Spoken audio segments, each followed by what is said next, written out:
രാജ്ഭവനിലേക്കുള്ള DYFI March സുരക്ഷാ വീഴ്ചയെന്ന് governor Rajendra Arlekar. DGP അതൃപ്തി അറിയിച്ചു. ശക്തമായ വകുപ്പ് ചുമത്തണമെന്ന നിർദ്ദേശം. വീഴ്ച പറ്റിയ ഉദ്യോഗസ്ഥർക്കെതിരെ നടപടി വേണമെന്നും ഗവർണറുടെ നിർദ്ദേശം. സെനറ്റ് ഹാളിലെ ഭാരതാംബ ചിത്ര വിവാദത്തിൽ കേരള സർവകലാശാല രജിസ്ട്രാർക്ക് പദവിയിൽ തുടരാമെന്ന് സർക്കാർ. നിയമോപദേശം തേടിയ ശേഷം സർക്കാരും കോടതിയിലേക്ക്. വിസിയുടേത് അധികാര ദുർവിനിയോഗമെന്ന് മന്ത്രിമാരായ ആർ ബിന്ദുവും വി ശിവൻകുട്ടി. സസ്പെൻഷനാണ് അതിൻ്റെ ചെയ്തത്. അതിനനുസരിച്ചുള്ള ഗുരുതരമായ തെറ്റാണെന്ന് ഞാൻ മനസ്സിലാക്കിയിട്ടുണ്ട്.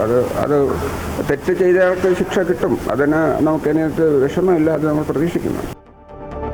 അച്ചടക്ക നടപടി പ്രതീക്ഷിച്ച് വകുപ്പ് ചുമതല ജൂനിയർ ഡോക്ടർക്ക് കൈമാറി ഡോക്ടർ ഹാരിസ് ചിറക്കൽ. എന്ത് ശിക്ഷ ഏറ്റുവാങ്ങാനും തയ്യാർ. പർച്ചേസ് നടപടികൾ ലളിതമാക്കണമെന്നതുൾപ്പെടെയുള്ള നിർദ്ദേശങ്ങൾ മുന്നോട്ട് വെച്ച വിദഗ്ധ സമിതി. കോഴിക്കോട് മെഡിക്കൽ കോളേജ് ആശുപത്രിയിൽ ആരോഗ്യവകുപ്പിന്റെ അനാസ്ഥ. ഡോക്ടർമാരുടെയും ജീവനക്കാരുടെയും ഒഴിവ് നികത്തിയില്ല. കോട്ടയം മെഡിക്കൽ കോളേജ് ആശുപത്രിയിലെ 14-ാം വാർഡിന്റെ ഒരു ഭാഗം തകർന്നു വീണു. 2 പേർക്ക് പരിക്ക്. അപകടം പറ്റിയത് കെട്ടിടത്തിൽ ചാരി നിന്നവർക്ക്. പൊളിഞ്ഞത് ഉപയോഗശൂന്യമായ ഭാഗമെന്ന് മന്ത്രിമാർ. തൃശൂർ മെഡിക്കൽ കോളേജിൽ ഗുരുതരാവസ്ഥയിൽ എത്തിച്ച രോഗിക്ക് ചികിത്സ വൈകിയെന്ന ആരോപണം. ദേശീയ ബഹുമതി പ്രധാനമന്ത്രി നരേന്ദ്രമോദിക്ക് നൽകി ആദരിച്ച് ഘാന. ബഹുമതി ഇരു രാജ്യങ്ങളിലെയും യുവജനങ്ങളുടെ പ്രതീക്ഷകൾക്കും വിശ്വാസാധിഷ്ഠിത സഹകരണത്തിനും സമർപ്പിക്കുന്നുവെന്ന് എക്സിൽ മോദി. ഘാന പാർലമെന്റിനെ അഭിസംബോധന ചെയ്യും. ഇന്ത്യൻ സമൂഹവുമായും കൂടിക്കാഴ്ച.